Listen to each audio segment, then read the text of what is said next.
ধন্যবাদ আপনাকে আমাকে কথা বলার সুযোগ দেওয়ার জন্য।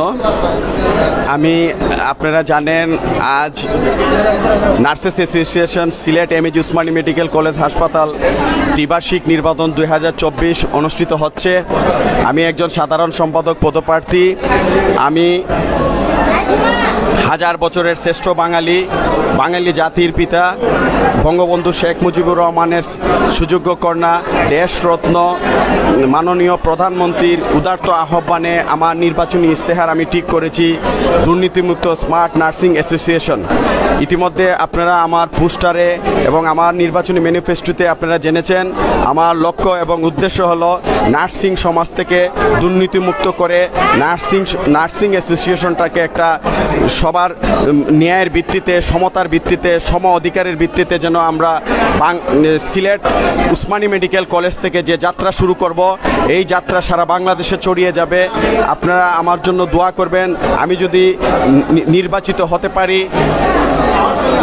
আমাদের মাননীয় প্রধানমন্ত্রীর হাতকে শক্তিশালী করার জন্য এই ছোট্ট ইউনিট থেকে আমরা শুরু করব ইনশাল্লাহ। আমি যদি নির্বাচিত হতে পারি, আমাদের হাসপাতালের সেবার মান বৃদ্ধিতে অগ্রণী ভূমিকা পালন করব।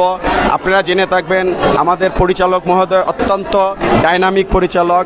ওনার এইখানে আসার আগে হাসপাতালের অবস্থা যেমন ছিল এখন আমূল পরিবর্তন হয়েছে। হাসপাতালে রোগীর সংখ্যা বৃদ্ধি পেয়েছে, হাসপাতালে খাবারের মান বৃদ্ধি পেয়েছে, হাসপাতালের পরিষ্কার পরিচ্ছন্নতা বৃদ্ধি পেয়েছে এবং হাসপাতালের আয়ের সংখ্যা আগের চাইতে প্রায় 3 গুণ হয়ে গেছে।